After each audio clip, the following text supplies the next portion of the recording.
Chapter 29. Then Jacob went on his journey, and came into the land of the people of the east. And he looked, and behold a well in the field, and, lo, there were 3 flocks of sheep lying by it, for out of that well they watered the flocks, and a great stone was upon the well's mouth. And thither were all the flocks gathered, and they rolled the stone from the well's mouth, and watered the sheep, and put the stone again upon the well's mouth in his place. And Jacob said unto them, My brethren, whence be ye? And they said, Of Haran are we. And he said unto them, Know ye Laban the son of Nahor? And they said, We know him. And he said unto them, Is he well? And they said, He is well, and, behold, Rachel his daughter cometh with the sheep. And he said, Lo, it is yet high day, neither is it time that the cattle should be gathered together, water ye the sheep, and go and feed them. And they said, We cannot, until all the flocks be gathered together, until they roll the stone from the well's mouth, then we water the sheep. And while he yet spake with them, Rachel came with her father's sheep, for she kept them. And it came to pass, when Jacob saw Rachel the daughter of Laban his mother's brother, and the sheep of Laban his mother's brother, that Jacob went near, and rolled the stone from the well's mouth, and watered the flock of Laban his mother's brother.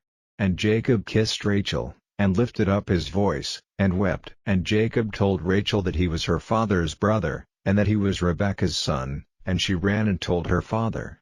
And it came to pass, when Laban heard the tidings of Jacob his sister's son, that he ran to meet him, and embraced him, and kissed him, and brought him to his house. And he told Laban all these things. And Laban said to him, Surely thou art my bone and my flesh. And he abode with him the space of a month. And Laban said unto Jacob, Because thou art my brother, shouldest thou therefore serve me for naught? Tell me, what shall thy wages be? And Laban had 2 daughters, the name of the elder was Leah, and the name of the younger was Rachel. Leah was tender-eyed, but Rachel was beautiful and well-favored. And Jacob loved Rachel, and said, I will serve thee 7 years for Rachel thy younger daughter. And Laban said, It is better that I give her to thee, than that I should give her to another man. Abide with me. And Jacob served 7 years for Rachel, and they seemed unto him but a few days, for the love he had to her. And Jacob said unto Laban, Give me my wife, for my days are fulfilled, that I may go in unto her. And Laban gathered together all the men of the place, and made a feast. And it came to pass in the evening, that he took Leah his daughter, and brought her to him, and he went in unto her. And Laban gave unto his daughter Leah Zilpah his maid for an handmaid. And it came to pass, that in the morning, behold, it was Leah, and he said to Laban, What is this thou hast done unto me? Did not I serve with thee for Rachel? Wherefore then hast thou beguiled me? And Laban said, It must not be so done in our country, to give the younger before the firstborn. Fulfill her week, and we will give thee this also for the service which thou shalt serve with me yet 7 other years. And Jacob did so, and fulfilled her week, and he gave him Rachel his daughter to wife also.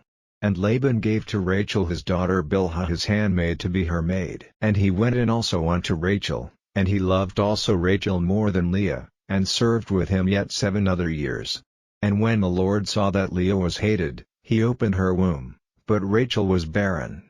And Leah conceived, and bare a son, and she called his name Reuben, for she said, Surely the Lord hath looked upon my affliction, now therefore my husband will love me. And she conceived again, and bare a son, and said, Because the Lord hath heard that I was hated, he hath therefore given me this son also. And she called his name Simeon. And she conceived again, and bare a son, and said, Now this time will my husband be joined unto me, because I have borne him 3 sons, therefore was his name called Levi. And she conceived again, and bare a son, and she said, Now will I praise the Lord, therefore she called his name Judah, and left bearing.